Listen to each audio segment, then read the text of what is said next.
a poco la gente, yo creo que el grueso ya estáis conectados y por ser puntual y respetuoso con el horario un poco estricto, bueno, pues agradecer en primer lugar desde la Federación Española de Municipios y Provincias la presencia de todos los participantes que estáis aquí. La verdad que ha suscitado muchísimo interés la jornada que va a tener lugar ahora sobre vectores hematófagos y salud en los municipios, y agradecer a todos vuestro interés y vuestra participación. También me gustaría agradecer a todos los ponentes que nos van a acompañar este ratito por la mañana, a Santiago Vega, a Miquel Alexandre y a Juan Jesús Rodríguez, pues su interés y su participación en esta jornada, a los que les agradezco muchísimo que estén esta mañana pues compartiendo sus conocimientos con todos nosotros. Y por último, aunque no menos importante, claro, a la Asociación de Veterinarios Municipales, AVEN, que son los coorganizadores de esta jornada junto con la Federación Española de Municipios y Provincias, y en particular a Juan Carlos Ortiz, que es su presidente, al que agradezco, bueno, pues sinceramente su colaboración y su iniciativa para realizar este tipo de jornadas, que yo creo que son de mucho interés, como demuestran los asistentes conectados y los inscritos a la jornada, que ha suscitado un enorme interés entre las entidades locales. Y bueno, pues vamos a tener una visión en este rato, que no es mucho, pero una visión sobre los vectores que tenemos en las ciudades y las estrategias también para controlarlos. Sin más dilación, pues le cedo la palabra a Juan Carlos Ortiz. Muchas gracias, Juan Carlos, y cuando quieras.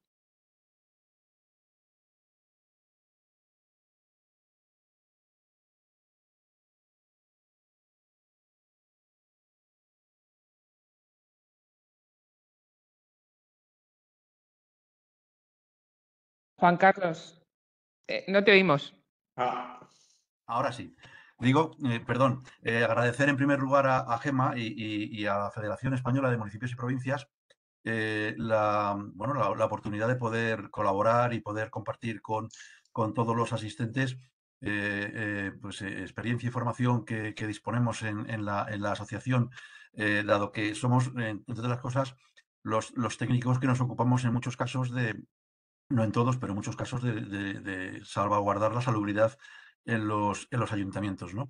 Sobre todo en esta época en la cual pues, determinados cambios en la climatología está dando lugar a fenómenos de insalubridad y problemas para los municipios que de alguna forma a los técnicos nos toca prevenir y cuando llegan poner remedio.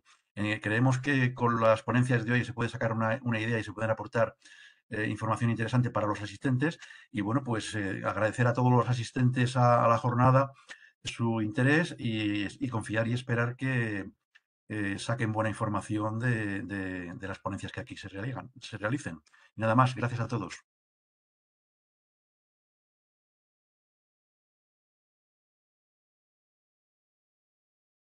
Bueno, pues nada, sin más dilación, vamos a dar paso al primer ponente, Santiago Vega García, que es catedrático de Sanidad Animal de la Universidad CEU Cardenal Herrera de Valencia, que nos va a hablar sobre los vectores hematófagos y salud pública, los ayuntamientos en la protección de la salud en los ciudadanos. Santiago, si te parece, muy bien, perfecto. Muy bien, pues muy buenos días a todos y nada, vamos a dar comienzo. Se ve bien y se oye bien, ¿no? La tengo, gracias. Vale. Bueno, yo en primer lugar, como no podía ser de otra manera, pues agradecer por un lado a la Federación Española de Municipios y Provincias la invitación, a la Asociación Española de Veterinarios Municipales y a Biodiversidad, Red de Gobiernos Locales, la invitación a estar hoy, esta mañana, con un número tan numeroso de asistentes, ¿no? La verdad es que cuando preparaba la charla, bueno, pues me di cuenta que no podía ser más oportuna, porque esta semana, del 8 al 14 de mayo, la Organización Panamericana de Salud celebra desde el año 2016 la Semana de Acción contra los Mosquitos. No sé si ha sido casualidad o estaba pensado por parte de los organizadores, pero en cualquier ha sido un acierto, porque entre las iniciativas que se proponen en esta semana son precisamente la divulgación, ¿no? La divulgación sobre cómo actuar contra los mosquitos. Bien, a mí me propusieron hablar de vectores hematófagos y salud pública, y bueno, con una visión One Health, que es algo que me gusta muchísimo y que llevo muchísimos años haciendo y divulgando. Y yo me voy a centrar sobre todo dentro de los vectores hematófagos en los mosquitos. Luego otros compañeros que vienen después hablarán de otros vectores hematófagos. Para mí, ahí los he puesto, ¿no? El murciélago es mi favorito, pero hablar de murciélagos hematófagos en la península ibérica pues no tiene mucho sentido, porque no tenemos murciélagos hematófagos, ¿no? Son todos precisamente frugívoros o insectívoros. Y bueno, lo primero de todo es, ante una audiencia tan numerosa, pues no puedo dejar de aprovechar la oportunidad, y máxime porque además se está hablando de One Health. ¿Qué es One Health, no? Y bueno, de forma muy breve, porque solo tenemos 20 minutos, One Health es una estrategia, es una sola salud, ¿vale? Aunque realmente se utiliza en su expresión inglesa porque es una marca, y así nos dijo la Real Academia de la Lengua Española que debíamos actuar, es decir, utilizar la expresión en inglés, aunque de vez en cuando usemos su traducción al español. ¿Y qué pretende? Pues pretende ni más ni menos que hablar de eso, de una sola salud, ¿no? Esta estrategia reconoce que no hay una salud de los animales, una salud de las personas, una salud del medio ambiente, e incluso en la reforma que acaban de hacer hace poco, que han incluido también las plantas, una salud de las plantas independientes, sino que la salud es única y todas estas están estrechamente relacionadas entre sí, y la falta de salud de una de ellas repercute sobre todas las demás, ¿no? Entonces, como digo, esta es una estrategia actualizada a 1 de diciembre del año 2021, ¿vale? Y pretende lo que estamos haciendo hoy aquí, ¿no? Pretende, porque entre las personas que me escuchan hay personas que pertenecen a todos los ámbitos de responsabilidad, en este caso en la lucha frente a los vectores, ¿no? Y aquí tendríamos algunas de las áreas de conocimiento que seguro que están todas ellas representadas, ¿no? Desde la zoología, la ecología, la medicina veterinaria, la medicina humana, las ciencias sociales, ¿no? La antropología, la psicología, etcétera, etcétera, ¿no? Todas ellas tienen que interaccionar, tienen que trabajar juntas para alcanzar esa única salud, que es lo que defiende la estrategia One Health, ¿no? Y aquí tenemos una serie de objetivos de One Health, que no voy a entrar en ellos, pero el que nos afecta más hoy es el primero de todos, ¿no? Las enfermedades zoonósicas, que tienen su origen en los animales y que muchas de ellas van a estar transmitidas precisamente por estos vectores. Esta estrategia no es una estrategia afortunada, ¿no? Sino que detrás de ella, una estrategia afortunada de un grupo de amigos. Detrás de ella hay organizaciones internacionales como la OMS, la OMSA, la FAO, el Plan de Naciones Unidas para el Medio Ambiente, PNUMA, el Banco Mundial, UNICEF, etcétera, etcétera, ¿no? O sea que, por lo tanto, bueno, pues con esto ya he hecho la introducción, que es One Health, y bueno, pues lo que hoy vamos a ver, lo vamos a ver desde este prisma, esta visión One Health. Bien, la segunda idea importante es que hemos dicho que los vectores nos importan en tanto en cuanto son vehiculadores de agentes patógenos que van a producir enfermedades en los humanos, en las personas, y que tienen su origen en los animales, ¿no? Y esto representa el 60% de las enfermedades humanas hoy por hoy. O sea que de las enfermedades que tenemos las personas, el 60% tienen su origen en los animales. Ni más ni menos que cada año aparecen 5 enfermedades nuevas en humana, y 3 de ellas tienen su origen en animales. Y un dato más, y con el termino, el 75% de las enfermedades infecciosas emergentes actualmente, ¿vale?, tienen también su origen en los animales, ¿no? Enfermedades emergentes que, como definió el Instituto de Medicina de los Estados Unidos, son aquellas cuya incidencia se ha incrementado desde las pasadas 2 décadas o amenaza con incrementarse en un futuro cercano, ¿no? Bueno, pues estas enfermedades hemos tenido recientemente el coronavirus y, bueno, otras muchas que están actualmente y que puedan llegar, ¿no? Bien, ya en relación con los vectores, las zoonosis, señalar, por ejemplo, como hemos dicho, que el 60% de las enfermedades humanas tienen un origen zoonósico y el 71% de ellas, más o menos, tienen su origen precisamente en el contacto con la fauna silvestre, ¿vale? Y en este contacto puede ser un contacto directo, esto representa el 53% de estas, y un 47% es un contacto indirecto, fundamentalmente a través de lo que hoy nos afecta, nos atañe en estas jornadas, que son, pues, por ejemplo, los vectores hematófagos, ¿no? El 47% de las enfermedades emergentes en humanos nacen de la transmisión de patógenos a través del contacto directo, a través de estos vectores, como digo, pues, en este caso mosquitos, ¿no? Bien, ahí tenemos las 4 posibilidades de transmisión de las enfermedades zoonósicas y, en cuarto lugar, los vectores.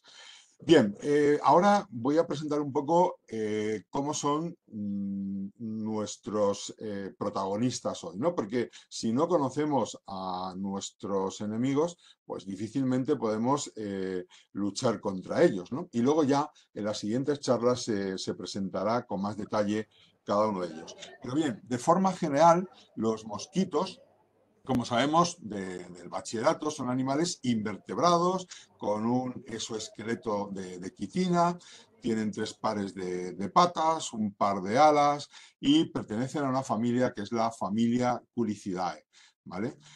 Tienen un aparato bucal que se llama probóscide, que es capaz de picar y de succionar líquidos. Y cuando hablamos de picar y succionar líquidos, nos estamos refiriendo no solo a la posibilidad que tienen las hembras de succionar sangre, ¿no? Bien, son animales ectotermos. Esto es muy importante. ¿Por qué? Pues porque dependen, para completar su ciclo de vida, dependen de forma muy grande de las condiciones ambientales, ¿vale? Y por condiciones ambientales, aquí entendemos, pues, la temperatura, el viento, el régimen de lluvias, etcétera, etcétera. Entonces, todos estos condicionantes ambientales son los que van a influir en la capacidad de supervivencia de estas poblaciones de mosquitos, ¿no?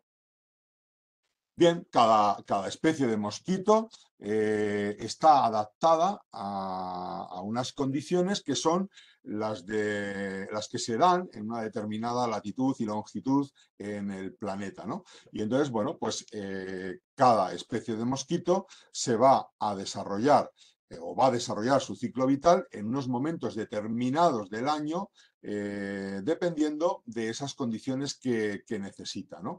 Entonces, en la medida que estas condiciones, como vamos a ver ahora, se han ido cambiando, la presencia de estos mosquitos se ha hecho más evidente en sitios donde anteriormente no estaba. Bien, ¿cómo es la reproducción de nuestros mosquitos, ¿no? Bueno, pues los mosquitos se alimentan de fluidos vegetales, pero las hembras, a su vez, necesitan complementar esta nutrición a partir de la sangre, ¿no? En la sangre van a encontrar una serie de metabolitos que son muy importantes para poder desarrollar su sistema reproductivo y poder llevar a cabo su ciclo vital, su ciclo biológico, lo que se conoce como su ciclo gonotrófico, ¿no? Entonces, de ahí que sean las hembras las que nos pican y las que succionan la sangre, porque, como digo, ahí necesitarán tomar metabolitos para llevar a cabo ese ciclo gonotrófico. Bien, ¿cuál es el ciclo de vida de un mosquito? Pues desde que el mosquito pone el huevo hasta que se convierte en un insecto adulto son aproximadamente unos 7 a 10 días, ¿vale? Cada hembra viene a poner unos 150, 200 huevos por hembra, los estamos viendo aquí abajo a la derecha, ¿vale?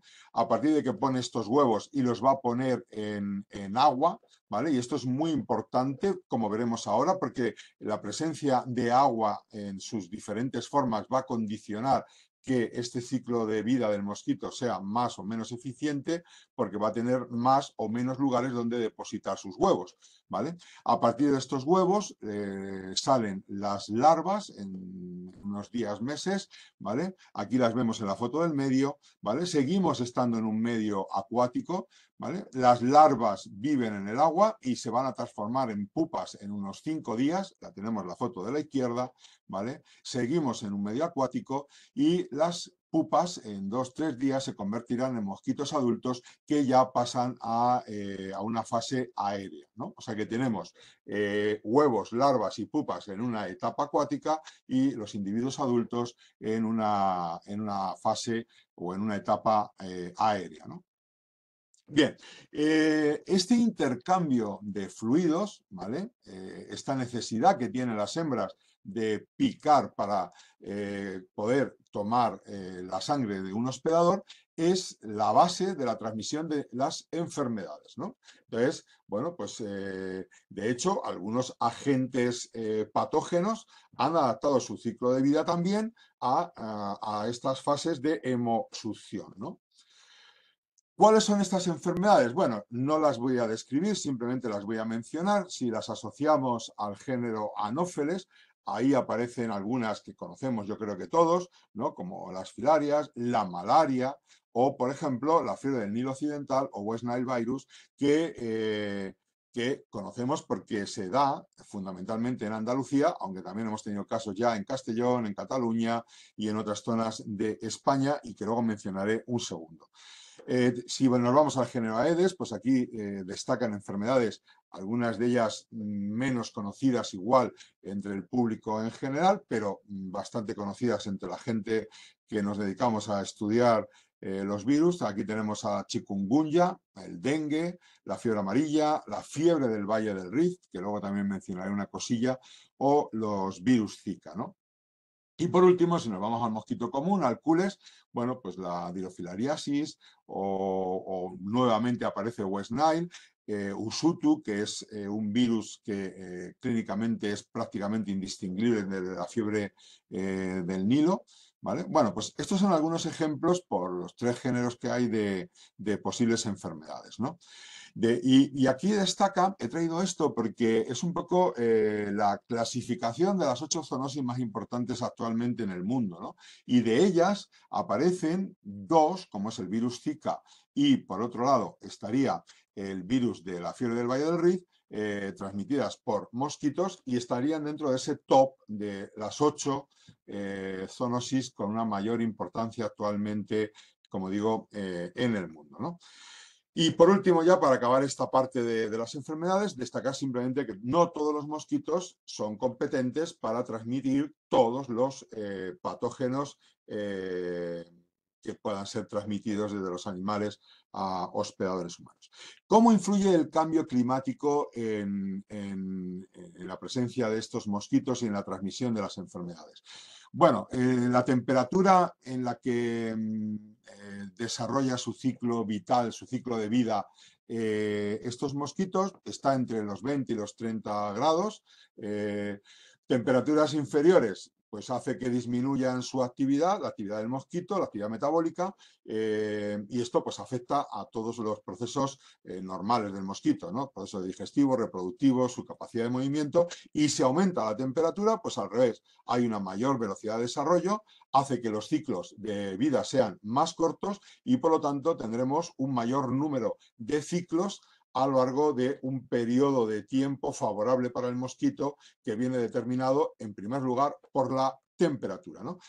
Dice la Organización Mundial del Clima que, en datos que se han publicado ahora en 2020, que la temperatura media mundial se ha incrementado en 1,1 en la última década. O sea que, por lo tanto, ya vemos que la temperatura está jugando a favor de los mosquitos, ¿no? De un mayor número y una mayor presencia en áreas donde no estaban, ¿no? Entonces, bueno, pues esto ya lo tenemos en cuenta. La segunda parte importante es el agua, ¿no? El agua es un medio necesario para que ellos pongan sus huevos, ¿vale? Y además para que se desarrolle la vegetación y les sirva de protección, ¿no? Y mirad un dato, en la fiebre del Nilo se publicó esto en el año 2020, en plena pandemia, ¿vale? Resulta que estábamos todos confinados y fue la primavera, la cuarta más calurosa de España, ¿vale? Desde 1965 y así como la quinta más lluviosa del siglo XXI, ¿no? O sea que había calor y había humedad, o sea, se daban las condiciones idóneas para que hubiera mosquitos. ¿Y eso se tradujo en qué? Pues según se recoge de aquella época, ¿vale? Hubo un aumento del 70% de la presencia de mosquito tigre en ese periodo de tiempo. Y casualmente fue la primera vez que en Andalucía murieron 8 personas por infección como consecuencia del virus del Nilo Occidental. ¿Que puede que todo sea coincidencia, que todo sea casualidad? Bueno, puede, pero yo no creo mucho en las casualidades. O sea, por primera vez, 8 personas murieron por el virus de la fiebre del Nilo Occidental en ese periodo en el que se dieron unas condiciones favorables para ese aumento tan importante en el número, en la presencia de los mosquitos tigre, ¿no? En otro estudio que ha publicado recientemente un profesor de la Universidad de Surrey, de la Facultad de Veterinaria, en un estudio que ha hecho sobre la fiebre del Valle del Rift, pues él concluye que el aumento de la temperatura está dando lugar a cambios en los patrones de transmisión de los vectores que transmiten enfermedades como la fiebre del Valle del Rift, ¿no? Y entonces, además añade que algunos de los mosquitos vectores de este virus, del virus de la fiebre del Valle del Rift, ya están presentes en Europa. Y él sostiene que al cambiar estos hábitos, está detectándose que la presencia del mosquito es mucho mayor en el tiempo y dice que igual los métodos que estamos llevando hasta ahora, métodos temporales en el uso de los insecticidas, podrían no ser eficaces si se siguen manteniendo los periodos que se venían manteniendo hasta ahora, y propone ampliar el número de veces en los que se aplican campañas de desinsectación, ¿no? Bueno, esta es una de las primeras conclusiones. Deberíamos plantearnos si las campañas que se hacen de desinsectación, si se siguen manteniendo como se venían haciendo ahora, o debemos adaptarla a los nuevos patrones de los vectores, ¿no?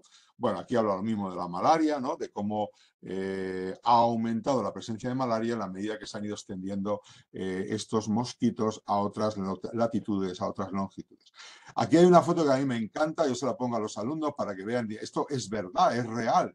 Eso es Valencia, ¿vale? La Albufera, la ciudad de Valencia aquí arriba, y esto que vemos aquí es una foto de satélite, no coloreada, no es una mancha de la foto, sino que es una nube de mosquitos, ¿vale? O sea que si comparamos el tamaño de esta nube de mosquitos con la Albufera, vemos que la presencia de mosquitos en la zona nuestra de Valencia es una presencia importante, ¿no? Bueno, y seguro que mis compañeros luego harán más hincapié sobre ello.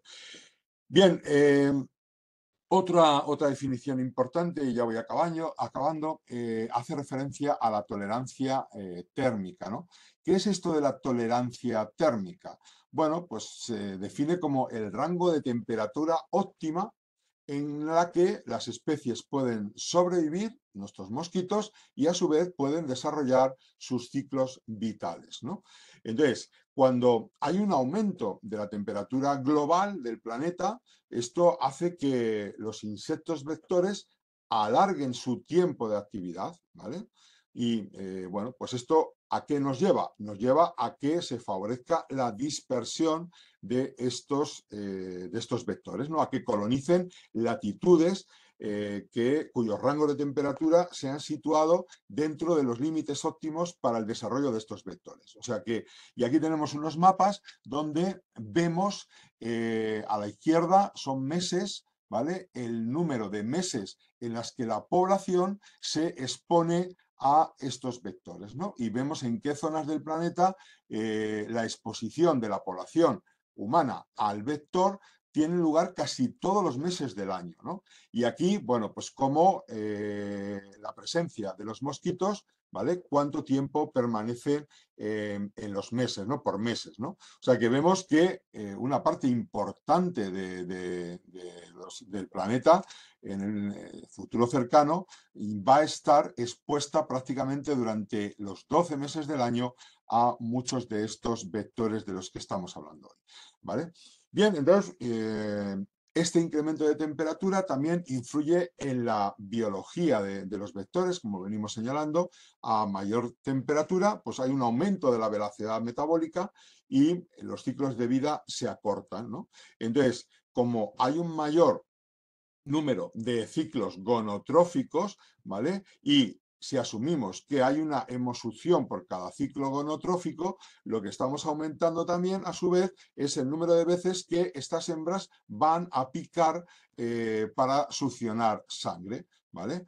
Y además, esto nos lleva, al haber un mayor número de ciclos gonotróficos, no solo hay un aumento en el número de hemosucciones, sino que aumenta también la densidad de población de estos vectores.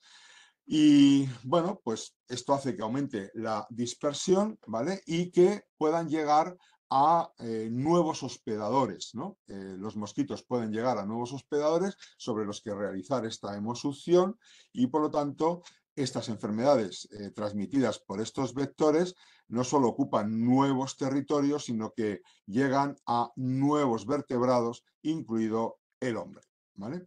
Y este es un poco el resumen del riesgo de transmisión de los vectores, ¿no? Por un lado están las precipitaciones, ¿no? El aumento de las precipitaciones aumenta los lugares de cría.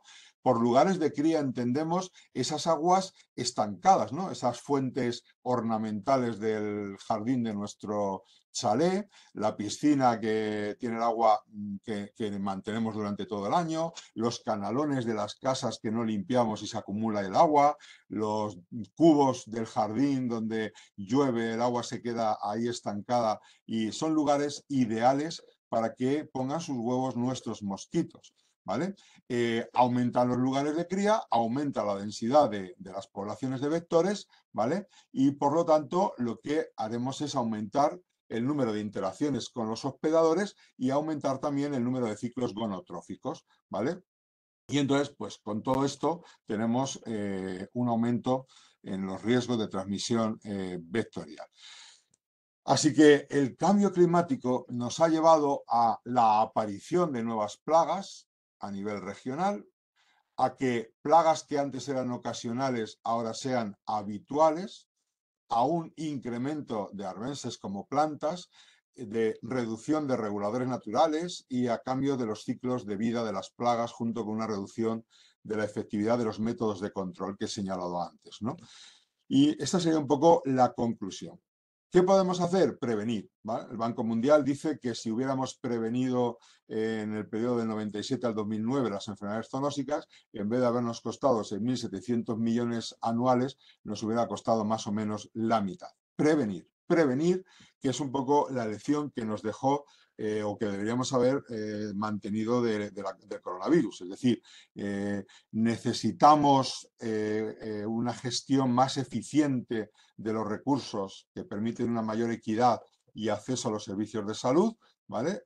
Ir corrigiendo las desigualdades sociales y por regiones y ese acceso a los servicios de salud, la importancia de fortalecer las competencias de educación en salud a nivel comunitario. Esto es muy importante, la formación, lo que estamos haciendo hoy, esta mañana aquí, y la urgencia de desarrollar grados de empatía hacia todas las especies con las que habitamos en el planeta, entre otros. Y para ello, ¿qué ha hecho el Ministerio? Pues el otro día presentó en la sede del Ministerio de Sanidad el Plan Nacional de Prevención, Vigilancia y Control de Enfermedades Transmitidas por Vectores, o sea que está recién salido del horno.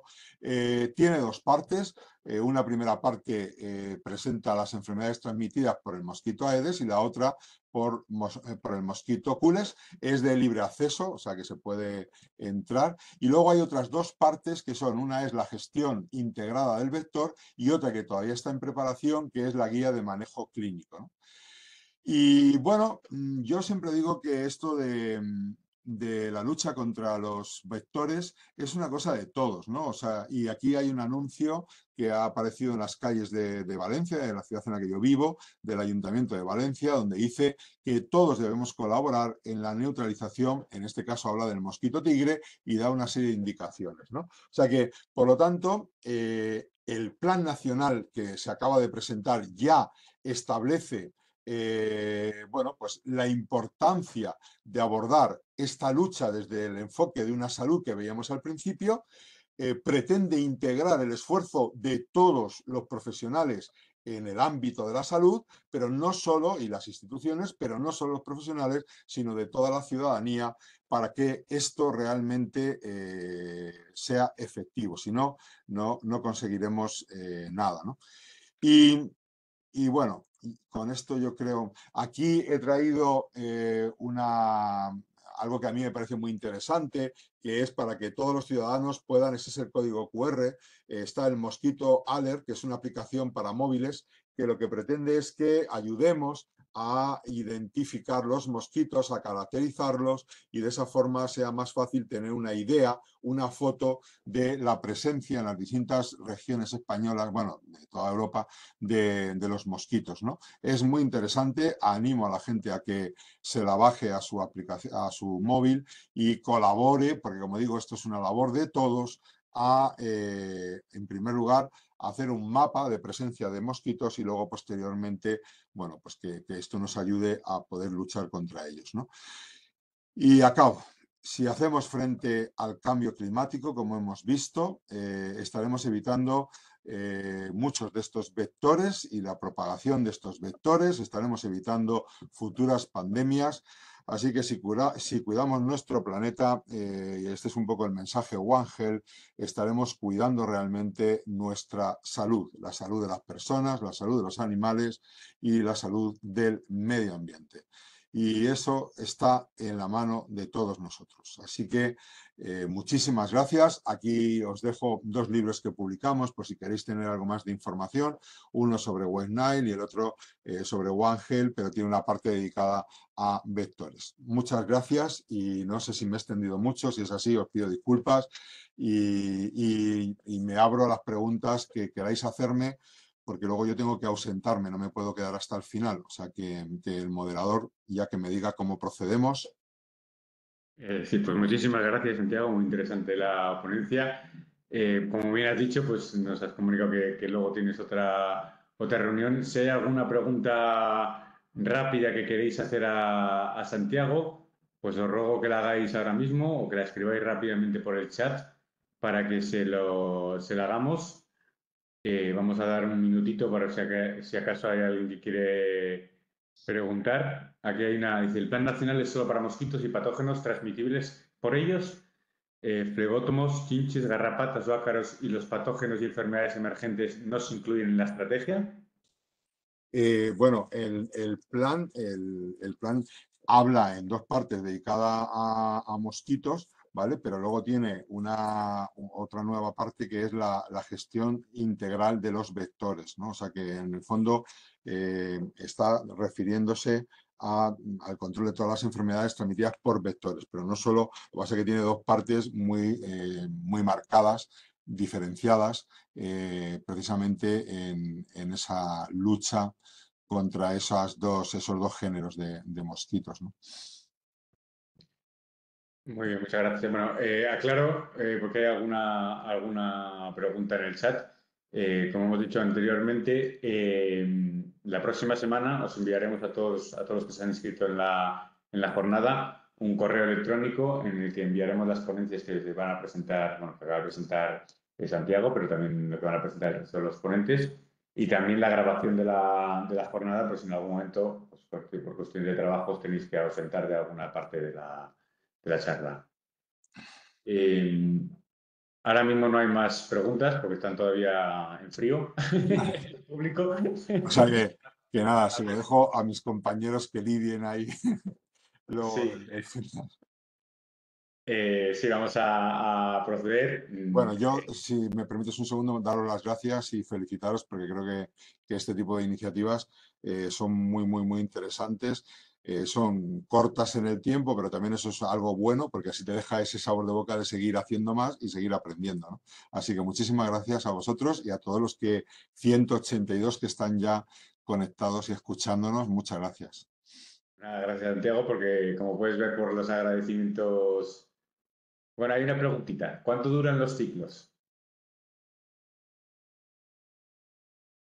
No se te oye, Santiago, estás en el Vale. chat Sí, ahora. perdona, ¿que cuánto duran qué? Los ciclos pone. Vale, antes lo he dicho, entre 7 y 10 días, más o menos, desde que pone el huevo hasta que tenemos el individuo adulto. ¿Qué campaña mediática ha sido más eficiente en la respuesta ciudadana? ¿Qué campaña mediática? Esto es un poco, esas preguntas un poquito. Supongo que querrá algún ejemplo de que alguna campaña que sabes si Bueno, ha tenido yo no éxito. tengo datos de si se ha medido la eficiencia luego de esas campañas, ¿no? Claro. Yo sigo diciendo que esto es muy importante y yo lo digo para todo lo que la divulgación es básica, pero la divulgación empezando por los colegios, continuando por la sociedad, pues eso, desde las amas de casa a cualquiera de nosotros. O sea que yo defiendo desde siempre llevar la ciencia al terreno de la divulgación. Pero cuando digo divulgar, yo empiezo desde el colegio. O sea, yo llevo visitando colegios, vamos a la ESO, al bachillerato, les hablamos de resistencia a los antimicrobianos, hablamos de One Health, hablamos de todas estas cosas, ¿no? O sea, ellos son los que los que vienen detrás y nos van a reemplazar. Entonces, yo creo que esto hay que meterlo en los colegios, en los planes de estudio y luego en la sociedad en general, ¿no? Bueno, y los ayuntamientos que hacen una labor súper importante, sobre todo los ayuntamientos pequeños, ¿no? Que pueden acceder a casi toda la población casi de forma individual, ¿no? Yo creo que las campañas que se hagan desde los ayuntamientos son también muy importantes, ¿no? O sea, ¿qué cosas podemos hacer para evitar en primer lugar, cortar el que el mosquito te ponga un huevo? Y luego después, pues bueno, ¿cómo podemos protegernos frente a ellos? Que no he entrado en eso, pero desde los repelentes, los insecticidas, la ropa, ¿no? ¿A qué hora tengo que procurar exponer el menor número de partes del cuerpo a la acción de los mosquitos, ¿no? Pues a la caída de la tarde, bueno, cosas de esas que sería un poco lo que entraría dentro del ámbito del control, ¿no? Y eso es algo que vemos con mis alumnos, ¿no? Las asignaturas, por ejemplo, en caballos, ¿no? Cuando hablamos del West Nile, ¿cómo puedo hacer para controlar el mosquito que transmite el West Nile, ¿no? Bueno, pues cosas así que eso daría para hacer otra, ¿no? Sobre control o bueno, igual algunos de mis compañeros hoy lo van a hacer ver también. Me han contestado que hoy por hoy la campaña de PRAM es la más aceptada y difundida en España. Bueno, vamos a continuar con la jornada porque si no nos atascamos, como preguntas pueden salir un montón. Eso está claro. Muchísimas gracias, Santiago, por la ponencia, una interesante ponencia y también por dar respuesta a las preguntas. Muchas. Y vamos a continuar con el programa de la jornada. Vamos a dar paso a Miquel Alexander González, que es investigador en la Estación Biológica de Doñana, que él nos va a hablar de las principales especies de vectores hematófagos que podemos encontrar en las ciudades, un poco complementando la ponencia que ha hecho Santiago. Miquel, te pasamos a presentador Muy buenos para que días. puedas compartir tu ponencia. De acuerdo. Muy buenos días, ¿qué tal? Gracias en primer lugar a los organizadores y muchísimas gracias por la invitación.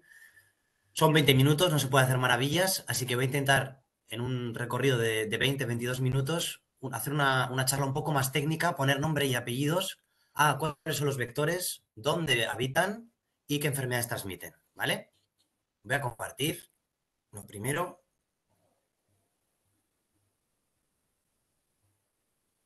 Vale. Me confirmáis que se ve y empiezo. Sí, sí, ¿Sí? se ve perfectamente. Venga, bueno, yo soy investigador postdoctoral en la Estación Biológica de Doñana desde hace bien poquito y estoy actualmente trabajando en un proyecto de West Nile, ¿vale? De virus de Nilo Occidental y mosquitos. Si hay curiosidad, luego en la parte de preguntas os puedo contar un poquito más sobre esto, ¿de acuerdo? Venga, empezamos. Lo primero, Santiago ha hecho una introducción muy completa, pero por si acaso todavía hay alguien que tiene duda con algunos términos en relación al título de mi presentación, ¿qué significa hematófago? Hematófago, en palabras simples, viene a decir que se alimenta y se nutre de sangre, ¿vale? Estos dos palabritas que voy a hablar ahora quizás ya no las conozca tanta gente, se ha usado mucho en la antigüedad, ya no se ven tanto en los libros. Existen básicamente dos tipos de artrópodos o de insectos hematófagos. Los mosquitos son solenófagos, es decir, tienen unas piezas bucales como con forma de cuchillo, ¿vale? Que te cortan la piel, las introducen en el interior y buscan un capilar que lo perforan y de ahí absorben directamente la sangre de los capilares o de los vasos sanguíneos. Esos son los mosquitos, pero el resto de artrópodos hematófagos, como los chinches, las pulgas, los tábanos, las moscas negras y los flebotomos, son telmófagos. Podemos decir que ellos más o menos muerden, ¿vale? Tienen como unas piezas bucales en forma de sierra, cortan la piel, laceran la piel y de ahí emana una gotita de sangre de la cual absorben, ¿de acuerdo? Así que son dos estrategias un poco diferentes. ¿Qué es un vector? Bueno, pues acaso todavía no está claro una definición de andar por casa.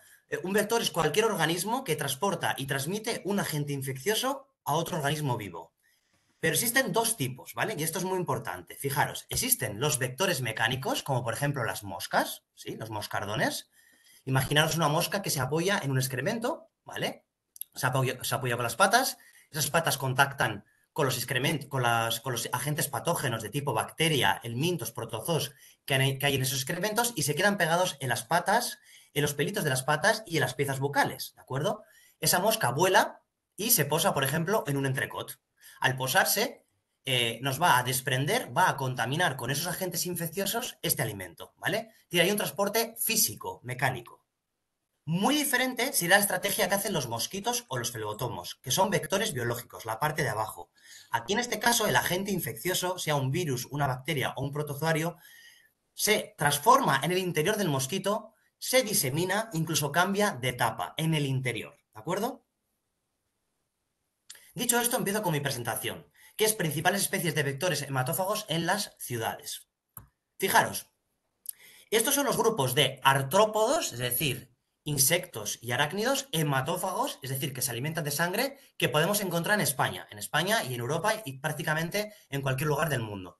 Fijaros, empezando por arriba a la izquierda, tenemos los mosquitos, tenemos los flebotomos, tenemos las moscas negras, tenemos los culicoides, tenemos las pulgas, pasamos a segunda línea a la izquierda, tenemos los tábanos, tenemos las moscas de los establos, tenemos los hipobóstidos, las moscas de los caballos, tenemos los piojos y en la parte derecha, arriba, tenemos a las garrapatas de cuerpo blando, a las garrapatas de cuerpo duro y a otros ácaros.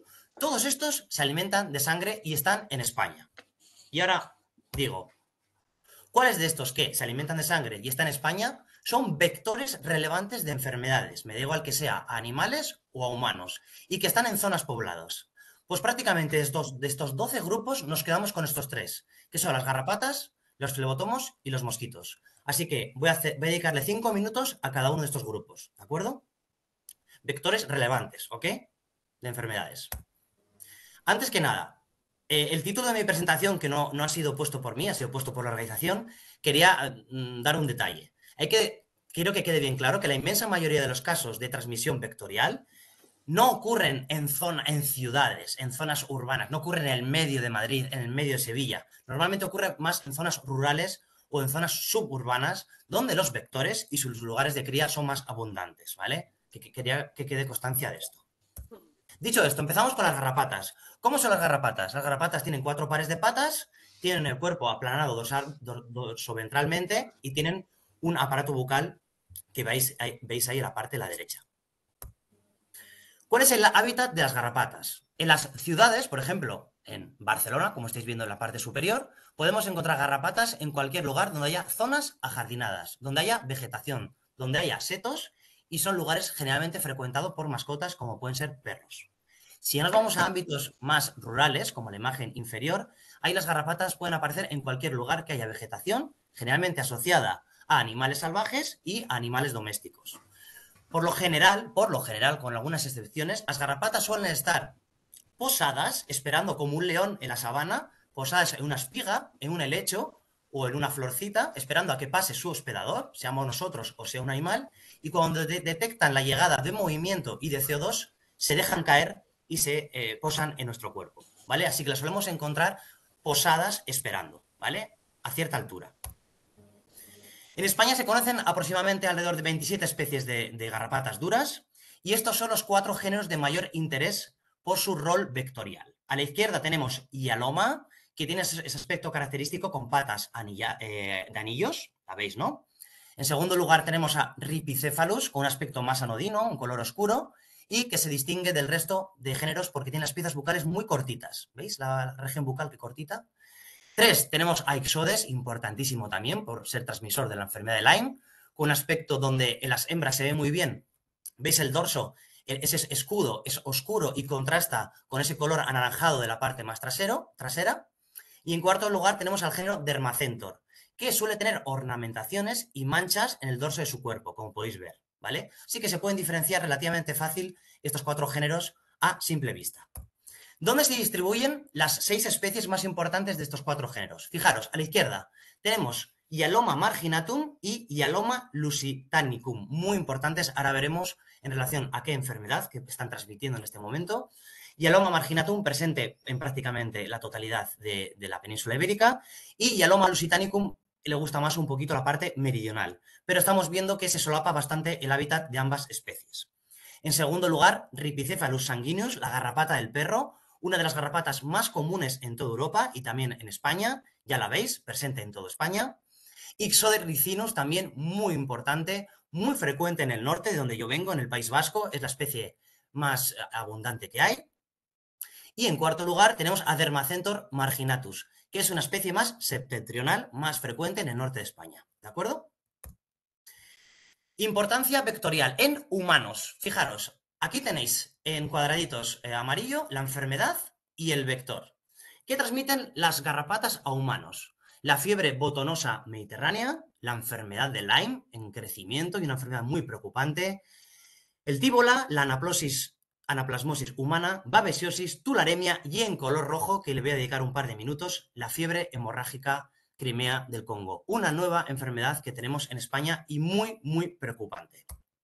Fijaros, de acuerdo con el informe elaborado por el Centro de Coordinación de Alertas y Emergencias Sanitarias, en los últimos 10 años se han confirmado un total de 12 casos autóctonos, en negrita, autóctonos, de fiebre hemorrágica Crimea del Congo con 4 óbitos, ¿vale? 4 fallecidos por esta enfermedad. Aquí abajo tenéis las noticias del Diario de Castilla y León y del diario El País. Autóctonos, es decir, de personas que no se han ido al extranjero, de personas que no han sufrido una transfusión sanguínea, la han cogido aquí, en España, ¿sí?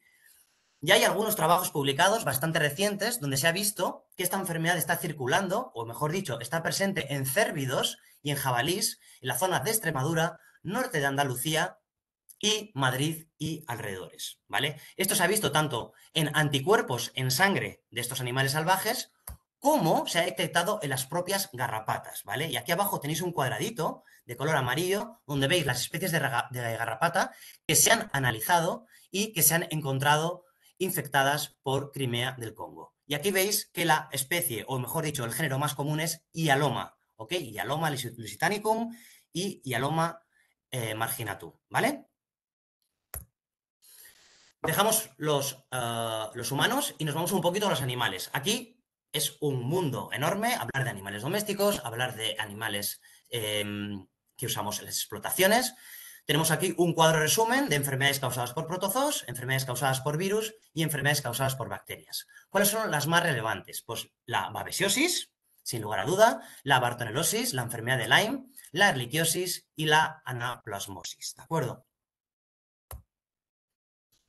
Pasamos al segundo grupo, que son los flebotomos. No sé si os suenan los flebotomos. Son unos dípteros de pequeño tamaño, aproximadamente 3, 4, 5 milímetros, como mucho, más cerca de los 2, 3 milímetros, de cuerpo piloso, peludo, ¿veis? tiene unas alas lanceoladas, muy pilosas, tiene un tórax también lleno de pelo y tiene unas patas alargadas, así se distingue. Así como un color generalmente siempre pardo, ¿vale? Como veis en la imagen. Estos son los flebotomos. ¿Dónde viven los flebotomos? Los flebotomos los podemos encontrar desde en el centro de Madrid, en el centro de Sevilla, en el centro de Barcelona, a, por supuestísimo, en zonas suburbanas y superportísimo en zonas rurales. ¿Cuáles son sus lugares de cría? Pues aquí los tenéis en algunas imágenes. Fijaros, les encantan los muros, les encantan las grietas, les encantan las piedras, les encantan las construcciones abandonadas, les encantan las zonas pedregosas, las leñeras, las madrigueras de conejos y de liebres. En todos estos lugares crían los flebotomos. Así como os podéis imaginar, están en zonas urbanas y en zonas rurales. En este momento en España se conocen 14 especies de flebotomos. La última incorporación ha sido Flebotomus perfilewii, que lo hemos encontrado en Mallorca, y del cual yo soy autor, ¿vale? Ha sido algo que no esperábamos, pero hemos podido sumar de 13 a 14 especies la fauna de flebotomos para España. Fijaros, especies de flebotomos que transmiten importantes enfermedades. Tenemos Flebotomus perniciosus y Flebotomus ariasi, de lejos las más importantes, ya que son las más abundantes y las mejor distribuidas, y luego también tenemos a Flebotomus langeroni y Flebotomus masciti. ¿Dónde se distribuyen estas especies? Como podéis ver, perniciosus y ariasi están presentes prácticamente en toda España. ¿Veis los puntitos negros? Lugares donde se ha encontrado. Con alguna excepción, como por ejemplo, perniciosus nos ha encontrado en Vizcaya y ariasi nos ha encontrado en Palencia. Sería cuestión de buscar y seguramente también estarán. Masciti es una especie norteña que se ha encontrado en el País Vasco, en Santander y en Cataluña. Y podría ser el vector de la leishmaniosis en el norte de España. Podría tener un importante rol en la transmisión de esa enfermedad. Y luego tenemos Flebotomus langeroni, que está presente en algunas comunidades autónomas. Como sabéis, los flebotomos son importantes vectores de Leishmania infantum, un protozoario que causa leishmaniosis cutánea y leishmaniosis visceral. Aproximadamente, a mí me gusta poner número a las cosas, se dan en España de 100 a 200 casos anuales en humanos de esta enfermedad, que se dispararon en el año 2009 por un brote que ocurrió en Fuenlabrada, en Madrid. Se disparó a varios cientos de casos, actualmente ya se encuentra mucho más estable, estamos en torno a los 200, 300 casos, y que sepáis también que el 50% de estas personas que sufren esta enfermedad suelen tener el sistema inmunológico deprimido. Personas, por ejemplo, con VIH, ¿sí? Por tanto, es una enfermedad zoonótica endémica en el área mediterránea. Y esto igual ya no sabe tanta gente. Aparte de ser transmisores de la leishmaniosis, transmiten otros virus que se llaman flebovirus. Aquí lo veis en el recuadro amarillo. Virus como el Toscana, el Granada, el Arbia, el Arrábida y otros muchos que van a ir saliendo. Esto es bastante novedoso. Creemos que se están dando muchos más casos de los que se están realmente diagnosticando en hospitales. Causan meningitis aséptica que afecta a las meninges. Hay mucho desconocimiento. Actualmente desde Doñana se está colaborando con varios centros de investigación en Madrid para poder arrojar más luz sobre este tema, que dará que hablar en los próximos años, ¿vale? Los flebovirus en humanos, ¿sí? Y en la parte de animales, súper conocido por todos aquellos que tienen perros, está la leishmaniosis en cánidos, ¿sí? Cuya prevalencia en España oscila del 0 a más del 30%. 0% en Canarias, en torno al 0,7% en el norte de España y en algunas regiones de Andalucía, Comunidad Valenciana, Extremadura y Islas Baleares puede llegar a superar el 30% de prevalencia de Leishmania infantum en perros, ¿sí? Y en último lugar pasamos a mi grupo favorito y al que más sé realmente, que son los mosquitos.